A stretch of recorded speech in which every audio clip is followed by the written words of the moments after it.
This is my layout, and soon it's going to be gone.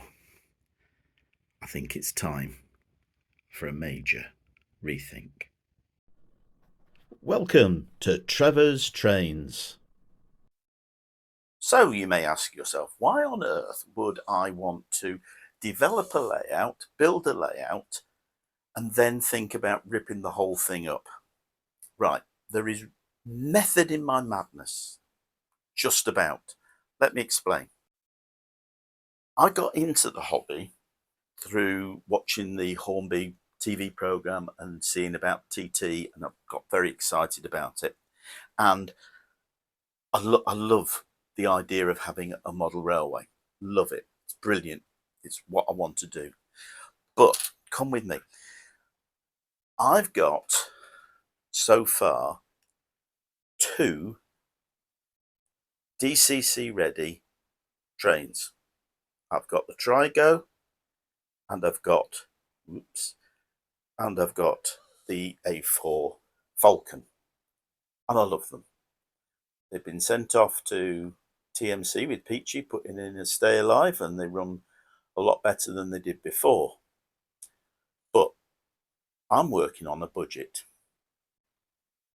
and these little beauties, the smaller ones, I've got in just DC ready, and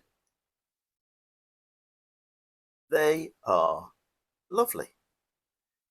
But I've got 3 DC trains and 2 DCC trains.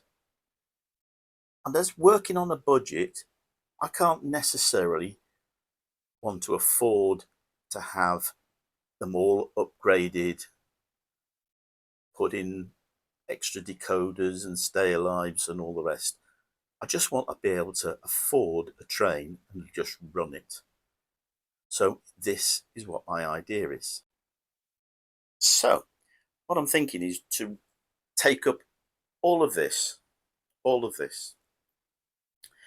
and have a small loop in the middle that's DC, and then have a DCC loop on the outside, so that I can have 2 alternatives. So I can run my DC trains in one area, because they tend to be the smaller ones, and run the larger ones on the outside.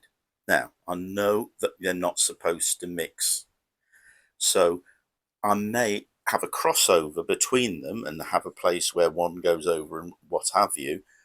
But to do that, I will only operate one system at a time. I won't operate them both at the same time. That's the drawback. But it gives me options to buy whatever I want and run whatever I want. I'm also, because you probably noticed at the beginning, it's quite cramped in this room. I'm probably going to have too much scenics here. But what I've been doing lately is, if you've been watching my channel, is I've been doing the dioramas. So the Christmas diorama that many of you watch the series of me making, and how I made a Christmas diorama. And then for the Pico challenge, I made a summer one. This is the summer one that I just mentioned.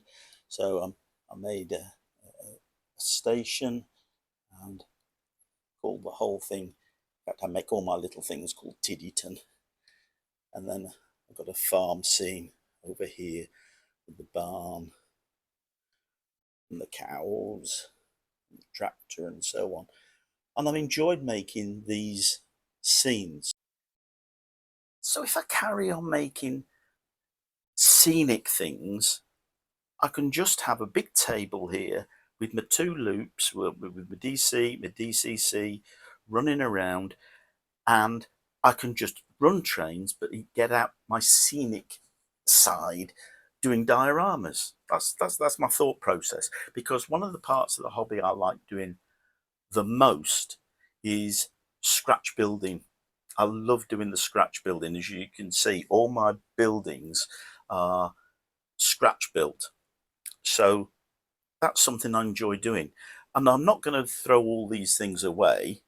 Well, I'll store them and then just put them out on my layout on my desk here, big desk. But concentrate on the scenic side, particularly on the smaller dioramas, and then just have this for running trains with just a bits of scenic there. So that is my thinking. Is that bonkers? Is that? It is. Okay, fair enough. But never mind. I think that's a way for me to go in the future. So I just got to start clearing things away and start setting this up, getting things ready. I'll give you an update when I've cleared all this, put them all away, ripped it all up, put it away, and I'll show you sometime, probably be a month or so, what I've done. Thanks for watching. Hope that maybe gives you food for thought. Tell me what you're thinking of doing. Which direction are you wanting to go to in this lovely hobby? Please put the comments below. Please like, subscribe, hype, do all that. Thanks for watching. Bye.